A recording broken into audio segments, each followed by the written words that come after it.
SpaceX just released Flight 10's booster landing data, and engineers are stunned. The B-16 booster showed stability levels that exceeded both wind tunnel tests and advanced computer simulations, results that weren't supposed to be possible. This changes everything for V3.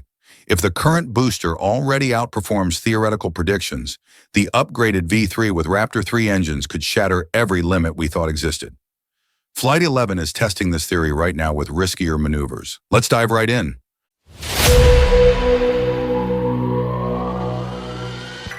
On September 8th, Bill Gerstenmaier, SpaceX's VP of Build and Flight Reliability, delivered stunning news at the American Astronomical Society Symposium.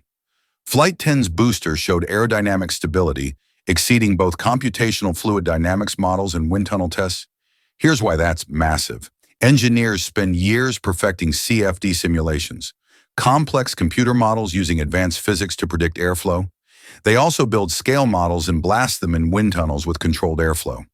These methods have guided aerospace design for decades. They're the gold standard. Real-world flight data typically matches these predictions within normal margins. Sometimes it falls slightly short. But B-16 didn't just match expectations. It crushed them. The booster handled atmospheric forces, pressure changes, and control surfaces better than SpaceX's own calculations predicted. Grid fins controlled more precisely. Descent angles stayed more stable. The entire aerodynamic profile proved more forgiving.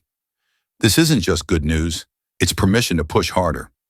SpaceX now knows their hardware has safety margins they never accounted for, and that changes every decision moving forward. When Flight 10 launched, two problems looked obvious. One Raptor engine failed during ascent and couldn't restart. The booster exploded earlier than planned before hitting the ocean. Most people saw setbacks. SpaceX's engineers saw treasure. While cameras focused on visible failures, onboard sensors captured thousands of data points about structural behavior, aerodynamic response, and system performance under stress. That failed engine became an unplanned test, showing exactly how 32 remaining engines compensate when one goes dark. The early explosion happened after all critical landing data was already recorded. This reveals how SpaceX measures success differently. They're not chasing perfect flights. They're harvesting data that makes future flights more capable. Flight 10 delivered exactly that, proving the design has safety margins nobody knew existed. That confidence is what's driving Flight 11's aggressive mission profile right now. When Flight 10 launched, two problems looked obvious. One Raptor engine failed during ascent and couldn't restart. The booster exploded earlier than planned before hitting the ocean. Most people saw setbacks. SpaceX's engineers saw treasure. While cameras focused on visible failures, onboard sensors captured thousands of data points about structural behavior, aerodynamic response, and system performance under stress. That failed engine became an unplanned test, showing exactly how 32 remaining engines compensate when one goes dark. The early explosion happened after all critical landing data was already recorded. This reveals how SpaceX measures success differently. They're not chasing perfect flights. They're harvesting data that makes future flights more capable. Flight 10 delivered exactly that, proving the design has safety margins nobody knew existed. That confidence is what's driving Flight 11's aggressive mission profile right now. B-15 launches any day now, with approximately 75% reused engines. This isn't just another test. It's SpaceX betting that Flight 10's data justifies more aggressive maneuvers with flight-proven hardware. The landing burn sequence changes significantly. Instead of dropping from 13 engines straight to 3, the new approach keeps 5 active during critical phases. More redundancy means more safety, though it consumes extra propellant. More importantly, SpaceX may attempt a steeper landing angle. Higher angle of attack means more aerodynamic stress on structure and grid fins. Why take this risk? Because Flight 10 proved those theoretical limits were too conservative. The real limits sit higher than anyone calculated. Every aggressive test on V2 hardware reduces unknowns for V3.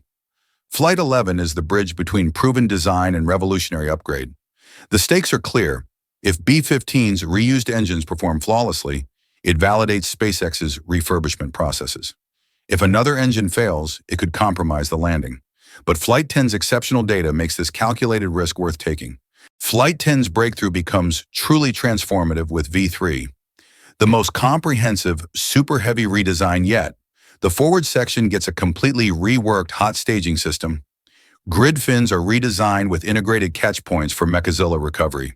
But the real revolution happens in the engine bay. Raptor 3 changes everything. It's simpler, more powerful, and built for rapid refurbishment. The new 5-engine landing burn isn't just about redundancy, it's optimized specifically for Raptor 3's performance in throttle response. Internal systems receive equal attention. The propellant transfer tube matches Falcon 9's proven dimensions, supporting increased fuel flow.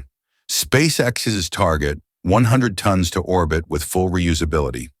That's double current capacity. But here's the intriguing part. If V2's airframe handles stress better than predicted, V3's enhanced structure might enable even higher payloads. Flight 10 didn't just validate current design, it opened questions about future capability that weren't being asked before. These upgrades mean nothing, however, if SpaceX can't manufacture at the pace required. Technical brilliance is worthless without manufacturing scale. This is SpaceX's most serious challenge, and Flight 10's data can't solve it. Musk's operational requirements sound almost absurd. 10 Starship tankers per day during Mars campaigns, super heavy boosters reflying hourly, daily Starship launches. These aren't stretch goals. They're baseline requirements for making Mars colonization economically feasible. Current reality? B-18 has waited for stacking since May. S-39 hasn't even reached stacking phase. Testing faces continuous delays. The timeline is brutal. SpaceX must demonstrate lunar landing capability for Artemis 3 by late 2026, just 14 months away. In that window, they need to debut V3, prove its reliability, and perfect orbital refueling. Consider what refueling actually requires. 8 to 10 tanker launches per single deep space mission. That demands multiple weekly launches with rapid turnaround. Assembly bays must run continuously. New facilities must reach full capacity quickly. Launch Pad 2 must become operational for both testing and missions. The question isn't whether SpaceX can build the most capable rocket ever. Flight 10 proves they can. The question is whether they can build it fast enough to meet missions on the horizon. Engineering excellence is necessary but insufficient. Production scale determines success or failure. Here's what must happen in 14 months. First, orbital refueling validation. Multiple test flights with tanker variants, autonomous docking, and proven cryogenic fuel transfer in orbit. Without this, Starship can't go beyond Earth orbit. Second, Artemis 3 lunar demonstration. NASA needs proof. Complete mission profile showing Starship can land on lunar surface and return safely. This isn't SpaceX's ambition anymore. It's America's return to the moon. Third, V3 must debut and prove reliable before any of this scales. First V3 flight targets late 2025, leaving maybe 6 to 8 months of testing before Artemis deadline hits. That's incredibly compressed for such major vehicle redesign. Each delay cascades forward, eating margin that doesn't exist. Flight 10's data gives SpaceX confidence to accelerate V3 development without conservative margins. But confidence doesn't manufacture hardware or speed up welding. Flight 10 bought permission to be aggressive, not ability to ignore physical production constraints. Strip away inspiration and examine reality. Mars transfer windows open every 26 months. The next crewed mission window falls around 2033 to 2035, roughly a decade away. In 10 years, SpaceX must transform from occasional Starship launches to multiple daily launches. They need orbital refueling at scale, closed-loop life support for 6 to 9 month transits, and multiple successful Mars cargo landings before risking crew. Flight 10's stability data suggests Starship handles aerodynamic stress better than models predicted, significant for Mars atmospheric entry. But it's one piece of an extraordinarily complex puzzle. One Mars mission doesn't change humanity's trajectory. A transportation system making Earth-Mars travel routine, that's what matters. Flight 10 proves the vehicle performs. The next decade determines whether SpaceX can build the system.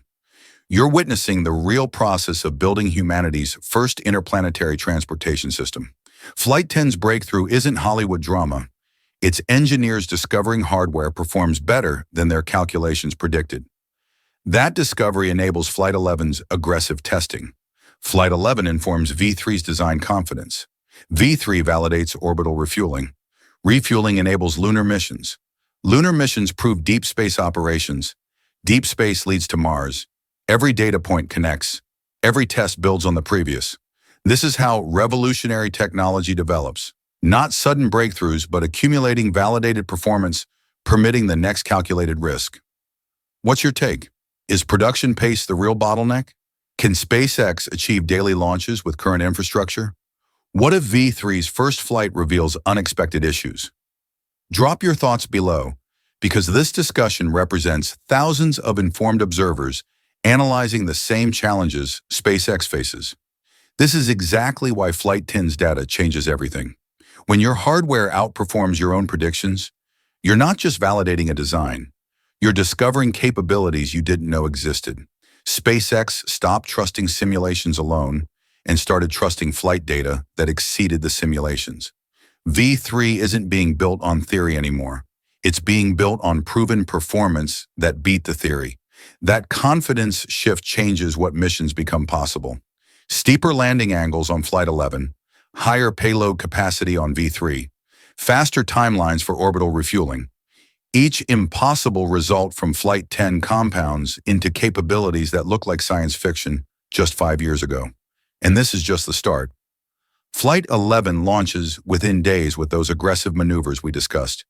V3 debuts late this year with Raptor 3.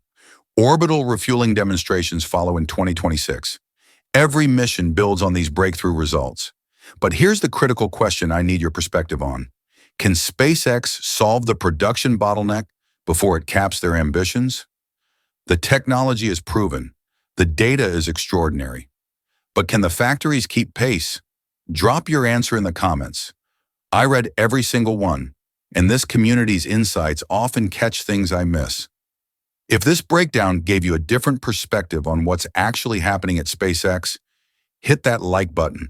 It tells me you want more deep dives like this, not just surface-level coverage. And if you're not subscribed to Space Hub yet, now's the time. We're tracking every development in this V3 transition, and things are moving fast. Hit subscribe and turn on notifications so you don't miss what happens next. This is Space Hub, where we break down the breakthroughs that don't make headlines, but change what's possible in space. The future isn't waiting for permission anymore. It's already being built, one data point at a time, and we'll be here analyzing every single one.